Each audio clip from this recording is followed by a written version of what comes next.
Dakar, Senegal. Tuesday morning, 9:17 a.m. Inside a commercial bank, everything looks normal. People waiting, numbers being called, transactions moving, one after another. Then, something pauses. Not long enough to stop anything, just long enough for something to slip through. A small, routine transaction moves, but not where it's supposed to go, and before anyone notices, it's already gone. Not stolen, not missing, just redirected. No alarms, no panics, because inside this system, nothing appears broken. And that's when you realize that this was never just one transaction. Because at that same moment, a president is sitting in his office, signing a document, approving a decision, or at least it looks like it. Because just like that transaction, the real shift happens before most people even realize it. At first, everything looks new.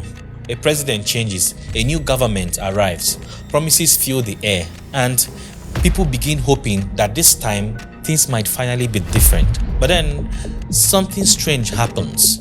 Le Sénégal, sous mon magistère, sera un pays d'espérance, un pays apaisé, avec une justice indépendante, une démocratie renforcée.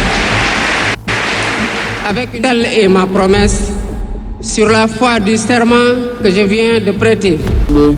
Justice should be implemented. I'm against impunity. The problems of Côte d'Ivoire, it's impunity. The speeches change, but the outcome doesn't. The same economic wars appearing again and again. Different flags, different leaders, different promises. Yet, somehow, everything keeps moving in the same direction. And that's when the feeling changes. Because you begin to realize maybe the real decision were never being made where you were told they were. And underneath all of it, quietly, almost invisibly, the same hands still guide the direction. Then it hits you. This isn't one country. There are many. Not 2, not 5, but 14 countries, all connected by a system most people don't even know exists. A system that was built long before you were born, by a country that never truly left. And even till this moment, that country still decides how power and money works and moves across West Africa. Let us also forget that colonialism and imperialism may come to us yet in a different guise. We must alert ourselves to be able to recognize this when it rears its head and prepare ourselves.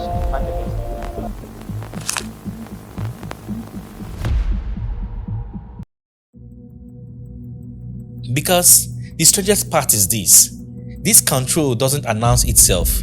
It doesn't come with soldiers at the gates or flags on the wall.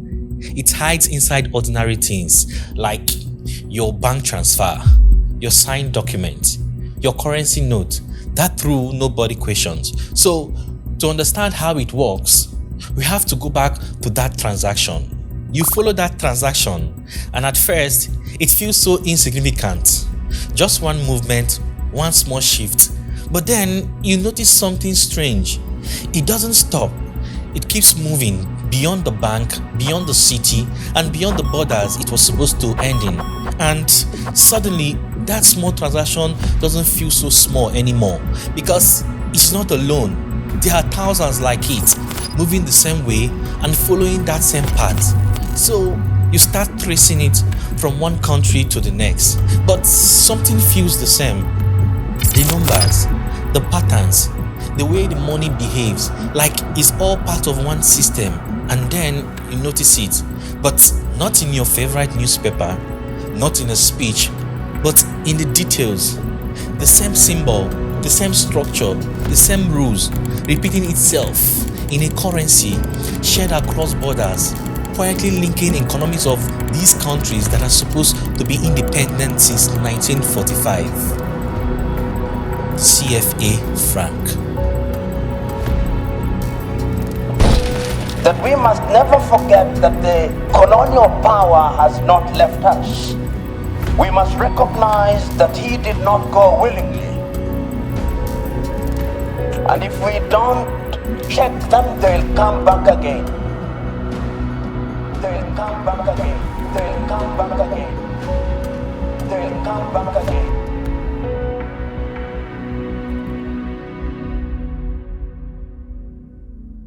At first glance, it looks stable, predictable, controlled, prices hold, the system keeps moving, and for a while, that feels reassuring until you realize stability can also hide things.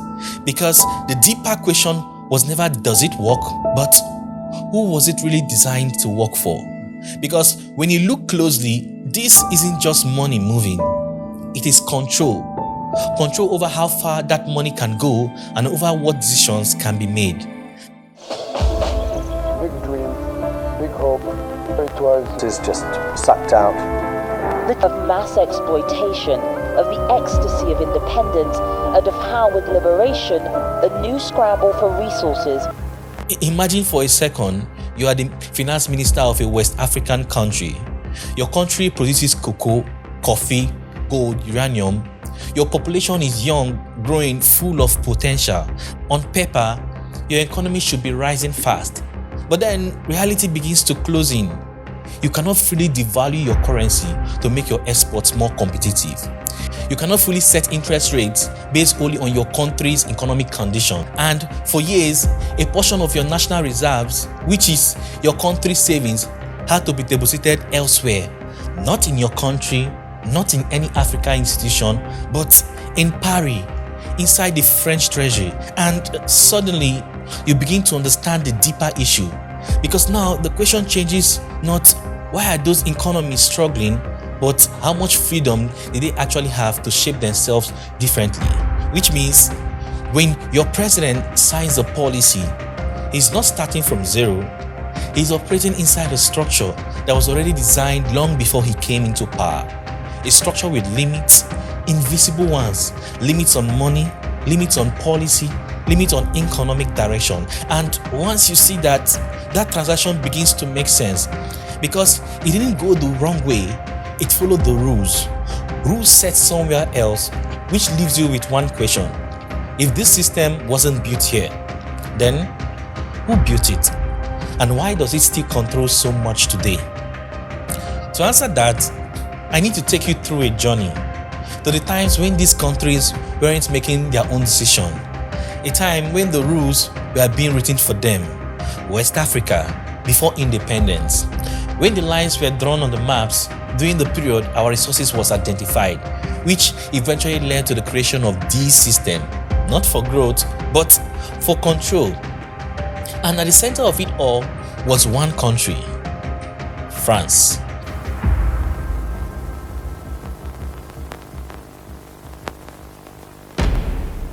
But here's what makes this different.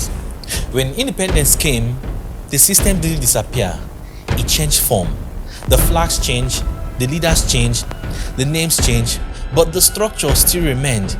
Because the real genius of modern power is understanding something very simple.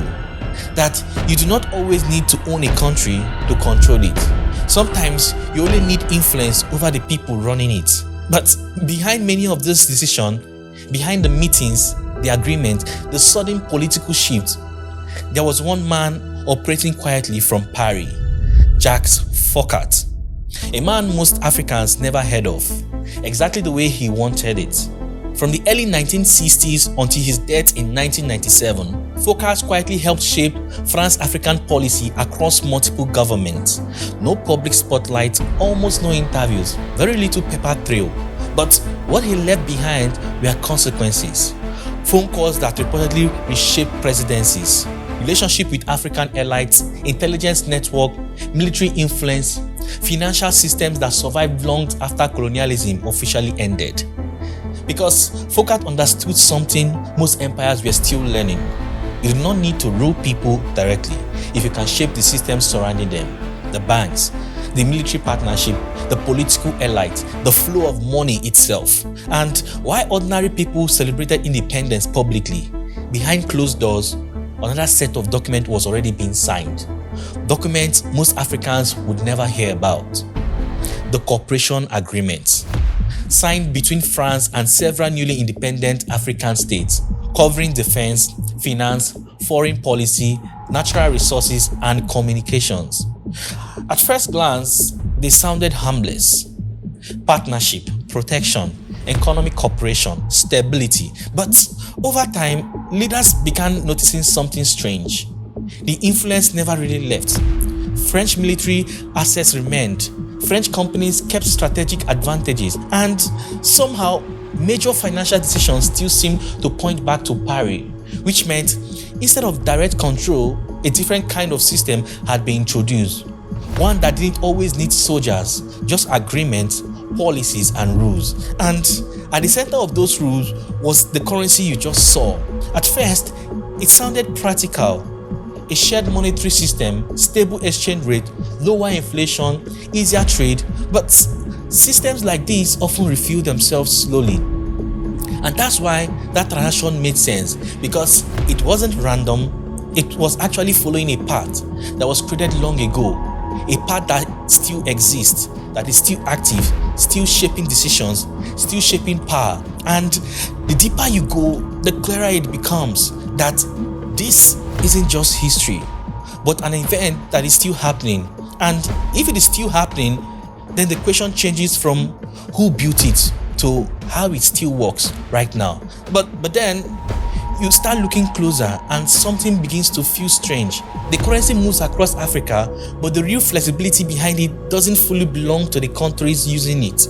And slowly you begin noticing the pattern. When economic pressure rises elsewhere, these countries feel it too, even when their own realities are completely different.